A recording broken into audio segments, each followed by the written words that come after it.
महागठबंधन बहुत ऐसा सीट है जिस पर 20% भी मत को नहीं प्राप्त करेगा। यह शब्द जो है डायरी में लिख करके रख लीजिए और चुनाव के बाद भी मेरे साथ इसकी समीक्षा कीजिएगा। जो बहुत ऐसे सीट है जिस पर 20% भी मत नहीं प्राप्त करेंगे वो लोग। तो कह रहे हैं कि सम्मान ही नहीं मिल रहा है। हाजीपुर सीट को लेकर के बात चल रही थी, लेकिन सम्मान हाजीपुर कैसे सीट नहीं मिला? रिजर्व सीट जो है, मान लीजिए अनुसूचित जाति के लिए 6 सीट है बिहार में जो आरक्षित, 3 सीट जो है लोजपा को दिया गया है। इससे बेहतर सम्मान क्या चाहिए? लोक जनशक्ति पार्टी को जान रहे थे और पार्टी के अंदर आपस में बट गए हैं, तो उनकी बात थी। उन बातों की ओर हमें नहीं जाना है। आज के दिन में भी लोजपा एनडीए का घटक है और पहले भी घटक था, तो इस रूप में स्वीकार करते हैं। और उसमें जो है जितना उनको सीट मिलता था उस हिसाब से जो है एनडीए में घटक दलों की संख्या बढ़ी है, तो एक सीट कम किया गया। और आपस में उनका अंदरूनी बात वो लोग बताएंगे, उस बात में हम लोग को क्यों जाना? देखिए, एनडीए में सीट शेयरिंग का फार्मूला तय हो गया है। चिराग पासवान को 5 सीट, उपेंद्र कुशवाहा और मांझी जी को 1 सीट और जदयू 16 और बीजेपी 17 सीटों पर चुनाव लड़ेगी। लेकिन पशुपति पारस यानी नरेंद्र मोदी के कैबिनेट में मंत्री रहे हैं और अभी जो है वो मंत्री पद से इस्तीफा दे दिए हैं। उनको कहा गया है, उनको एक भी जो है सीट नहीं मिला। अभी हमारे साथ भाजपा विधायक विजेंद्र जी हैं, एक भी सीट आप लोग पशुपति पारस को नहीं दिए हैं, का है? हम लोग तो मान लीजिए लोक जनशक्ति पार्टी को जान रहे थे और पार्टी के अंदर आपस में बट गए हैं, तो उनकी बात थी। उन बातों की ओर हमें नहीं जाना है। आज के दिन में भी लोजपा एनडीए का घटक है और पहले भी घटक था, तो इस रूप में स्वीकार करते हैं। और उसमें जो है जितना उनको सीट मिलता था उस हिसाब से जो है एनडीए में घटक दलों की संख्या बढ़ी है, तो एक सीट कम किया गया। और आपस में उनका अंदरूनी बात वो लोग बताएंगे, उस बात में हम लोग को क्यों जाना? लेकिन कह रहे हैं कि नजरअंदाज किया गया है, यानी पशुपति पारस मंत्री रहते हुए भी उनको सीट नहीं मिली। यह शब्द हम लोगों के लिए नहीं है, ये उनकी अपनी बात है। हाँ, कारण कि जो घटक दलों का जो है, एनडीए का जो घटक दल है, उनको जो सम्मान चाहिए उचित सम्मान मिला है। तो कह रहे हैं कि सम्मान ही नहीं मिल रहा है। हाजीपुर सीट को लेकर के बात चल रही थी, लेकिन सम्मान हाजीपुर कैसे सीट नहीं मिला?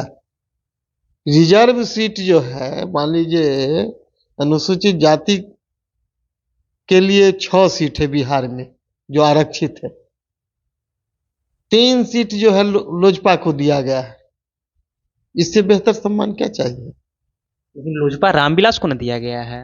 अब आपस में वो बट गए तो उसमें मेरा क्या दोष? उनकी बात। चलिए, एक और सवाल रहेगा। नीतीश कुमार इंडिया को मजबूत करने निकले थे। एक आवास के नीचे, एक छत के नीचे सभी इंडिया गठबंधन के लोग को बुलाए थे और आपके पास आ गए मजबूत इंडिया को करके, और आपके पास आए कमजोर करेंगे क्या? देखिए, नीतीश जी बिहार के हित के लिए जो है सब दिन से एनडीए के साथ रहे हैं। बीच में जो परिस्थिति उनके लिए हो, लेकिन फिर जो बिहार के हित के लिए एनडीए का घटक दल बन गए और उस रूप में जो है आगे हम लोग काम कर रहे हैं और जो है चुनाव के मैदान में साथ में है।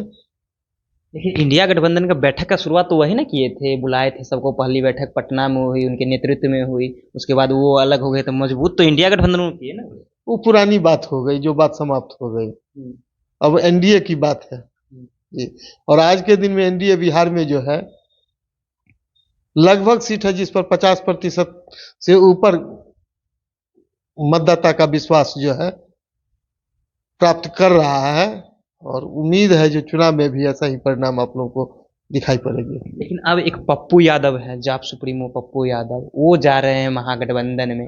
क्या लगता है आप लोग कमजोर होंगे कोसी सीमांचल के क्षेत्र में? कोसी सीमांचल में हम लोग का भी कर्म भूमि रहा है और पप्पू जी को बहुत नजदीक से जानते हैं, जिस समय प्रभावशाली थे और उस समय सामाजिक यानी कि इतना बड़ा पार्टी का भी नाम है और पार्टी उस समय जो है कोसी में जो है दिखाई पड़ रही थी।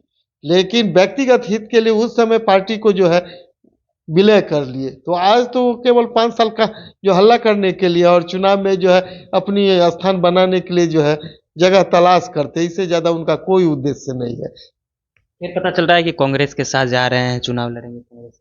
तो उनकी पत्नी तो कांग्रेस के साथ है। विलय का ऑफर दिया जा रहा है, खबर ऐसा चल रहा है। तो विलय के अलावा उनका दूसरा कोई विकल्प भी नहीं है, कोई विकल्प नहीं है। पप्पू जी अतीत की बातें हो गए। हार फेंकने की बात कर रहे हैं बीजेपी। बीजेपी को उखाड़ने वाले लोग स्वयं उखड़ करके कहाँ चले जाते हैं, पता चलता है क्या? आज देश में नहीं, दुनिया की सबसे बड़ी राजनीतिक पार्टी है हम, और फिर भी इतनी बड़ी पार्टी होने के साथ भी यहाँ पर जो छोटे छोटे दल है उनको भी साथ लेकर के चलने का काम हम कर रहे हैं। यह हमारी महानता है, जो हम अपने सहयोगी को भी उचित सम्मान देते हैं और उनको भी साथ लेकर के जो है विकसित भारत की एक संकल्प यात्रा है, उस ध्येय की पुष्टि मतलब सिद्धि के लिए हम आगे बढ़ रहे हैं। महागठबंधन तो कह रहा है कि 40 के 40 सीट जीतेंगे। महागठबंधन बहुत ऐसा सीट है जिस पर 20% भी मत को नहीं प्राप्त करेगा।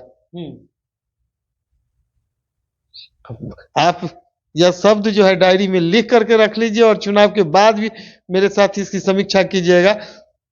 जो बहुत ऐसे सीट है जिस पर 20% भी मत नहीं प्राप्त करेंगे वो लोग। चलिए, महागठबंधन जो है कुछ ऐसी सीट है जहां पे 20% भी मत प्राप्त नहीं करेंगे। पप्पू यादव जो है लगातार लालू प्रसाद यादव से मुलाकात की, उसके बाद दिल्ली में कांग्रेस के कई नेताओं से मुलाकात करेंगे। और खबर ये भी चल रहा है, सूत्रों से बता दें कि पप्पू यादव जो है वो अपनी पार्टी को कांग्रेस में विलय कर देंगे। और तमाम मुद्दों पर हमारे साथ अभी बीजेपी विधायक वीरेंद्र जी थे, इन्होंने अपनी बातों को रखा। फिलहाल इसमें आपकी क्या प्रतिक्रिया है? अपनी प्रतिक्रिया नीचे कमेंट बॉक्स में रखिएगा। आप देख रहे थे स्टॉक्स, मेरा नाम है।